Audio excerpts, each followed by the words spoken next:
샬롬 샬롬. 오늘도 새날을 주신 하나님께 감사와 영광을 올려드립니다.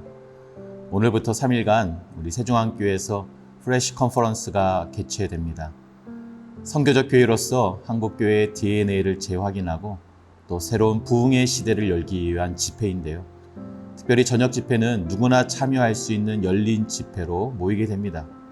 오늘 이 큐티에 참여하시는 우리 성도님께서는 함께 이 컨퍼런스에 참여하셔서 같이 뜨겁게 기도하며 우리 속에 잠자고 있는 또한 우리 내재되어 있는 이 선교적 DNA를 재확인하는 복된 시간이 되시기를 주님의 이름으로 축복합니다. 다 같이 오늘의 말씀을 봉독하겠습니다. 제6시로부터 온 땅에 어둠이 임하여 제9시까지 계속되더니 제9시쯤에 예수께서 크게 소리 질러 이르시되 엘리 엘리 라마 사박다니 하시니 이는 곧 나의 하나님 어찌하여 나를 버리셨나이까 하는 뜻이라.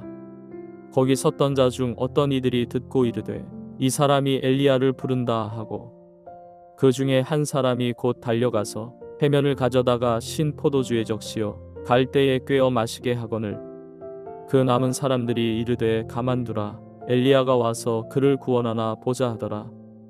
예수께서 다시 크게 소리 지르시고 영혼이 떠나시니라. 이에 성소 휘장이 위로부터 아래까지 찢어져 둘이 되고 땅이 진동하며 바위가 터지고 무덤들이 열리며 자던 성도의 몸이 많이 일어나되 예수의 부활 후에 그들이 무덤에서 나와서 거룩한 성에 들어가 많은 사람에게 보이니라. 백부장과 및 함께 예수를 지키던 자들이 지진과 그 일어난 일들을 보고 심히 두려워하여 이르되 이는 진실로 하나님의 아들이었도다 하더라. 예수를 섬기며 갈릴리에서부터 따라온 많은 여자가 거기 있어 멀리서 바라보고 있으니 그 중에는 막달라 마리아와 또 야고보와 요셉의 어머니 마리아와 또 세베대의 아들들의 어머니도 있더라. 하나님의 어린 양 되신 예수님께서 성경에 예언된 대로 그리고 자신이 말씀하신 대로 세상 죄를 대신 지시고 결국 십자가상에서 운명하시는 장면이 오늘 본문에 묘사되고 있습니다. 예수님께서는 이 십자가상에서 가상칠언, 즉 7가지 말씀을 하셨는데요. 마태복음에서는 이 4번째 말씀인 엘리 엘리 라마 사박다니만 기록하고 있습니다. 이 예수님의 이 외침을 들은 주변에 있던 사람들은 엘리, 즉 나의 하나님이라고 외치는 이 예수님의 엘리라는 이 말을 엘리야에게 도움을 청하고 있다라고 사람들이 착각하고 있는 장면이 나오는데요. 아니 어떻게 보면은 착각이 아니라 아직 예수님이 이 마지막에 엘리야를 통해서 십자가에서 내려오시지 않을까 하는 어떤 일말의 희망을 표현한 것이 아닐까 생각이 되기도 합니다. 그러나 예수님은 그렇게 하지 않았습니다. 못하신 것이 아니라 안 하신 것이죠. 사실 예수님은 지금 당장이라도 천군 천사를 동원해 그 자리에 있었던 로마 병사를 다 물리치시고 당당히 십자가에서 내려오실 수 있는 충분한 능력과 힘이 있으신 분이십니다. 하지만 그렇게 하지 않았습니다. 왜 그러셨을까요? 히브리서 10장 10절의 말씀입니다. 그 뜻을 따라 예수 그리스도께서 자기 몸을 단번에 들이심으로써 우리는 거룩하게 되었습니다. 예수님이 이 천군 천사를 동원해 십자가에서 내려오셨더라면 여러분 그 자리에 있었던 모든 사람들이 다 예수님을 믿었었겠죠. 하지만 온 인류가 구원받는 길은 막혔을 것이고 그렇게 되면 우리는 지금도 여전히 죄 가운데 머물렀을 것이며 또 이 죄의 문제를 해결하기 위해 지금도 우리는 양을 잡고 있었을 것입니다. 하지만 예수님이 십자가에서 죽으심으로 이 모든 문제를 단번에 해결하신 것입니다. 이렇게 인류의 죄 문제가 해결이 되자 여러분 인류의 운명을 바꾼 놀라운 사건이 벌어지게 되는데요. 51절 말씀입니다. 그런데 보아라 성전 휘장이 위에서 아래까지 두 폭으로 찢어졌다. 아멘. 여러분 이 성소의 이 휘장이 위에서 아래로 찢어진 것입니다.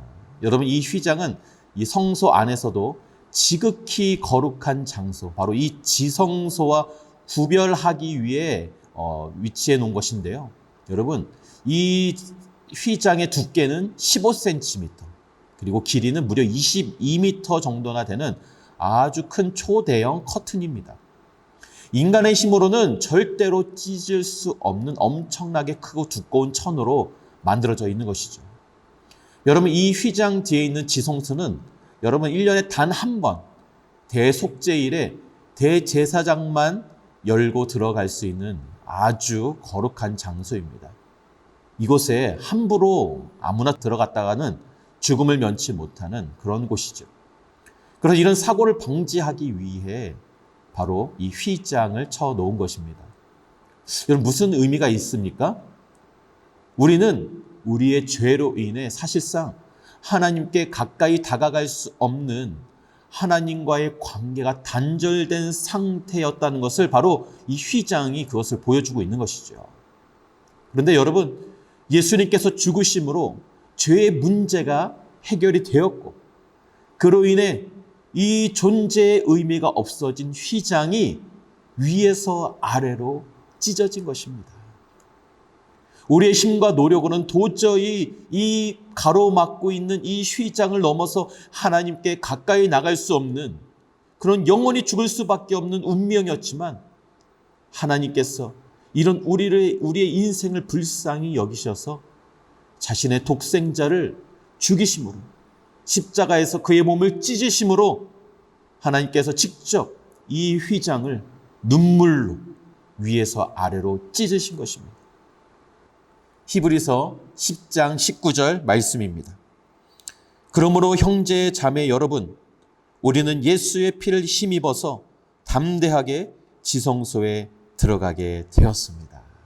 할렐루야. 사랑하는 형제 자매 여러분, 이제 우리는 예수님의 십자가 희생으로 죄의 문제가 해결되었을 뿐만 아니라 여러분, 그 피를 힘입어 하나님께 나아갈 수 있는 길이 열렸고, 단절되었던 하나님과의 관계가 회복되었습니다. 오늘 하루 예수님의 십자가 희생으로 주어진 이 놀라운 특권을 여러분 마음껏 누리시기를 바랍니다. 예수님의 십자가 보혈의 능력을 의지하여 여러분 은혜의 보좌 앞으로 나아가십시오. 죄의 짐을 가지고, 근심, 걱정, 무거운 짐을 가지고 여러분 기도의 자리로 나아가십시오. 예배의 자리로 나아가십시오. 휘장 뒤로 활짝 열린 곳에서 우리를 기다리고 계신 그 주님께 담대히 나아갈 때 주님께서 우리를 만나 주시고 모든 문제로부터 자유케 하시며 부활의 능력을 경험케 하실 줄로 믿습니다. 오늘 하루 그 놀라운 십자가 사건, 부활의 사건을 경험하시는 저와 여러분이 되시기를 주님의 이름으로 축복합니다. 같이 기도하겠습니다. 사랑의 아버지 하나님, 죄로 인해 죽을 수밖에 없었고 하나님과의 관계가 단절되었던 우리를 구원하시기 위해, 그 관계를 화목케 하시기 위해 독생자 외아들을 십자가에서 죽으시고 또 그 죽으심으로 말미암아 우리의 죄의 문제를 해결하셨고, 뿐만 아니라 하나님과 우리를 가로막고 있었던 이 휘장을 찢으시며 우리가 하나님께 나아갈 수 있는 길을 열어주신 그 놀라운 주님의 사랑 은혜에 감사를 드립니다. 오늘도 주님, 나에게 주어진 이 놀라운 특권, 아버지 하나님, 이제는 오늘 하루도 아버지, 내가 그 특권을 활용하며 주님 앞에 나가길 원합니다. 나의 모든 인생의 문제, 모든 무거운 짐을 가지고 주님 앞에 담대히 나갑니다. 주의 보혈을 의지하여 나아가오니 주여, 오늘도 나를 만나주시고 나와 동행하시고 주님의 놀라운 은혜를 부어 주시옵소서. 감사드리며 예수님의 이름으로 기도하옵나이다. 아멘.